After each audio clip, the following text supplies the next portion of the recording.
Hello everyone, our God and Government Adult Conference is happening in Ottawa in the fall. Bill C6 likely up for vote by this time next week.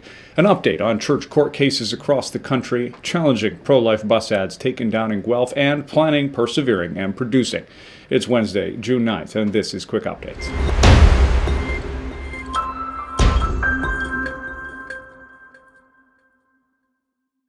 So it's been over 3 years since the last God and Government Adult Conference. With the end of COVID restrictions in sight, we are planning a God and Government Adult Conference in our nation's capital, Ottawa, for November 2021. We'd love to have you join us.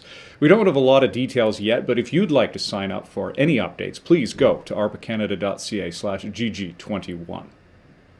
Now, Bill C6 has been on the back burner for several months since the committee passed it back to the House in December. Based on some indications on the Hill, we believe we could be seeing a vote on Bill C6 by this time next week. It's time to start making some noise. Please take 5 minutes to send an easy mail to your MP, even if you've done it already. In our discussions with MPs, we know there are a fair number who feel that C6 does go too far, but are not willing to vote against it for fear of negative attention. Several of them are in ridings where you, our supporters, live. So please take a moment to write a note to them, encouraging them to do the right thing, to take action, public stance, and be courageous, even if it's not popular. This bill will have implications for families and churches in the coming years, and a yes vote or an abstention is effectively a full endorsement of this legislation. You can go to arpacanada.ca/C6 to send the easy mail letter. Now, if your MP has already expressed to you that they are opposed to C6, you can instead encourage them to speak to the issue in the House of Commons. Again, go to arpacanada.ca/C6. Andre now brings us an update on church court cases in 3 provinces that ARPA has been involved in.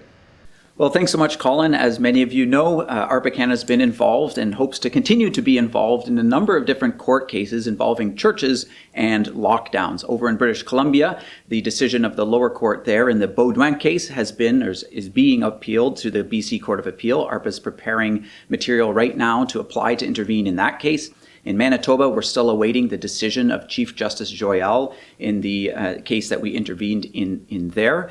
In that case, we argued that one at the beginning of May. And in Ontario, a number of different churches from across the province are being brought together in a single trial the first week of October, challenging the lockdowns on churches in Ontario. And ARPA Canada, again this summer, hopes to apply to intervene in that case. Of course, the arguments that we're focused in on is the importance of other institutions of society, particularly the institution of the church, and the respect that the civil government needs to show and demonstrate to those important institutions. And then also to talk about the profound violation that happens when churches are prohibited from gathering at all to worship. So those are ARPA's submissions that we hope to make in these ongoing cases, and we just ask for your prayers for the legal process as it moves forward through the summer and into the fall. Back to you, Colin.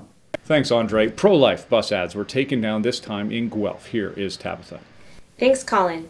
Next week, we are going to be arguing in court in a case called Guelph and Area Right to Life versus the City of Guelph. This is a case about pro-life bus ads that got taken down after another ad standards decision. We'll be arguing that freedom of expression under the Charter requires that these bus ads should have been left up on the buses and not taken down. I do ask that you pray for this case and also stay tuned for further updates. Back to you, Colin. Thanks so much, Tabitha. Alberta manager Ed Hogardijk is on the road in central Alberta. Hey, thanks, Colin. Well, I've got a real skip to my step this evening in Central Alberta because I want to give a huge shout out to our school clubs and to our teacher leaders for their ability to plan, prepare, persevere, and produce. You know, this year they had many activities planned, which they were unable to do because of the in-house versus in-school learning roller coaster that they were on throughout the school year. But in recent days, recent weeks, they've stepped it up.